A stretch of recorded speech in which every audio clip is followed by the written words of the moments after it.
Dear friends, welcome to another video. മറ്റൊരു വീഡിയോയിലേക്ക് സ്വാഗതം. കഴിഞ്ഞുപോയ കാര്യങ്ങളെക്കുറിച്ച് എങ്ങനെ ക്വസ്റ്റ്യൻ ചോദിക്കാം, അതാണ് ഇന്നത്തെ ഡിസ്കഷൻ. ഇതിന് ഉപയോഗിക്കുന്ന ഡിറ്റ് എന്ന ഒരു വേർഡ് മാത്രമാണ്. യഥാർത്ഥത്തിൽ കമ്മ്യൂണിക്കേഷൻ എന്ന് പറയുന്നത് എന്താണ്?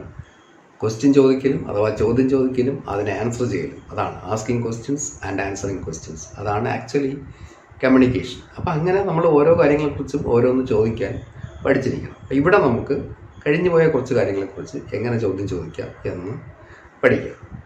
ഇതിനകത്ത് ഒരു കാര്യം ശ്രദ്ധിക്കേണ്ടതെന്ന് വെച്ച് കഴിഞ്ഞാൽ, നമ്മൾ എളുപ്പത്തിൽ ക്വസ്റ്റ്യൻ ഉണ്ടാക്കുക എന്ന് പറയുമ്പോഴത്തേക്ക് അത്ര ഈസിയല്ല. അതായത് എളുപ്പത്തിൽ നമുക്ക് ക്വസ്റ്റ്യൻ ഉണ്ടാക്കാൻ കഴിയില്ല. പക്ഷേ ആ സെൻറ്റൻസ് നമുക്കറിയാമെങ്കിൽ ഈസി ആയിട്ട് നമുക്ക് ക്വസ്റ്റ്യൻ ഉണ്ടാക്കാൻ പറ്റും. ഒരു കാര്യം ചെയ്യാം, നമുക്ക് അതെന്താണെന്ന് നോക്കാം. അപ്പോഴത്തേക്ക് അത് കൃത്യമായി മനസ്സിലാവും. ഇനി ഒരുപാട് എക്സ്പ്ലെയിൻ ചെയ്തിട്ട് കാര്യമൊന്നുമില്ല. ഓക്കെ, ഹി കെയിം, അവൻ വന്നു. അവൻ വന്നോ എന്നായിരിക്കും ക്വസ്റ്റ്യൻ ചോദിക്കേണ്ടത്. ഡിഡ് ഹി കം, ഇത്രയേ ഉള്ളൂ. ഷീ വെൻറ്റ്, അവൾ പോയി. അപ്പോൾ എന്തായിരിക്കും എൻ്റെ ക്വസ്റ്റ്യൻ? അവൾ പോയോ. Did she go. മനസ്സിലായല്ലോ, വളരെ ഈസിയാണ്. അപ്പോൾ ഇതിന് എന്താണ് അതിൻ്റെ ഒരു ഫാം എന്ന് പറയുന്നത്? ഈ സബ്ജക്റ്റിൻ്റെ തൊട്ട് മുന്നിൽ ഒരു ഡിഡ് ചേർക്കുക, ഇവിടെ ഒരു ഡിഡ് ചേർക്കുക. ഈ വെർബിനെ അതിൻ്റെ ബേസ് ഫാം ആയിട്ട് മാറ്റുക. അതായത് did plus subject plus V1, അതായത് പ്രസൻറ്റ് ടെൻസിലെ ഫാമാണ് ഈ ബേസ് ഫാം എന്ന് നമ്മൾ പറയുന്നത്. ഇനി ഒരു എക്സാമ്പിൾ നോക്കാം. ഫാദർ ഗോട്ട് അപ്പ്, ഫാദർ എണീറ്റു. Did father get up, father എണീറ്റോ. രാം വാട്ടേഡ് പ്ലാന്റ്സ്, രാമൻ പ്ലാന്റ്സിന് അതായത് ചെടികൾക്ക് വെള്ളം ഒഴിച്ചു. Did Ram water plants, Raman ചെടികൾക്ക് വെള്ളം ഒഴിച്ചോ. ഇവിടെ ശ്രദ്ധിക്കേണ്ട ഒരു കാര്യം, ഈ വാട്ടേഡ് എന്നുള്ളത് നമുക്കൊരു പ്രശ്നം ഉണ്ടാക്കുന്നത്. വാട്ടർ എന്ന് വെച്ചാൽ വെള്ളം, അത് വെർബായിട്ട് ഉപയോഗിക്കുമ്പോഴത്തേക്ക് വെള്ളം ഒഴിക്കുക, വെള്ളം ഒഴിച്ചു എന്നല്ല അർത്ഥത്തിൽ നമുക്ക് ഉപയോഗിക്കാം. വാട്ടേഡ് എന്ന് വെച്ച് കഴിഞ്ഞാൽ വെള്ളം ഒഴിച്ചു. വെറും വാട്ടർ എന്ന് വെച്ചാൽ വെള്ളം, അത് സാധാരണ noun.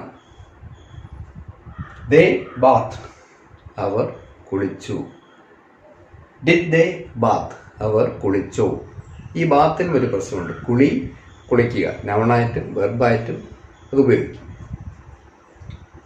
She planted mango saplings, അവൾ മാംഗോ സാപ്ലിങ്സ് അതായത് മാവിൻ തൈകൾ നട്ടു.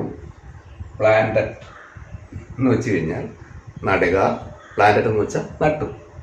Did she plant mango saplings, അവൾ മാവിൻ തൈകൾ നട്ടു. സാപ്ലിംഗ് എന്ന് വെച്ച് കഴിഞ്ഞാൽ തൈ, ചെറിയ മരം, അതാണ് സാപ്ലിംഗ് എന്നുകൊണ്ട് ഉദ്ദേശിക്കുന്നത്.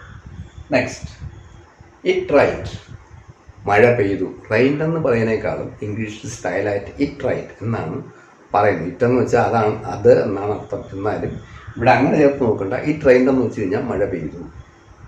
ഡിഡ് ഇറ്റ് റൈൻ, മഴ പെയ്തു.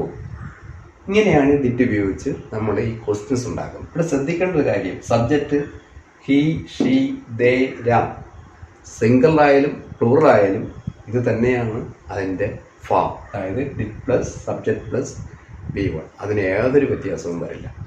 അപ്പോൾ ഇങ്ങനത്തെ ക്വസ്റ്റ്യൻസുകൾ നമ്മൾ ഉണ്ടാക്കി ശീലിച്ചു കഴിഞ്ഞു കഴിഞ്ഞാൽ നമുക്ക് ഈസി ആയിട്ട് ഇംഗ്ലീഷ് സംസാരിക്കാൻ പറ്റും. പിന്നെ ശ്രദ്ധിക്കേണ്ട ഒരു കാര്യം, ഏത് വന്നാലും നമ്മളൊരു ക്വസ്റ്റ്യൻ ഉണ്ടാക്കാൻ ശ്രമിക്കുക. ഒരു പ്രാക്ടീസ്, എപ്പോഴും ഒരു അവസരം നമ്മുടെ മനസ്സിൽ നമ്മൾ ഉണ്ടാക്കിക്കൊണ്ടേയിരിക്കുക. Don't worry, you can speak English. If you like this, please share my video and also subscribe my channel. Okay, please continue your support. This is Srikumar signing off until meet again.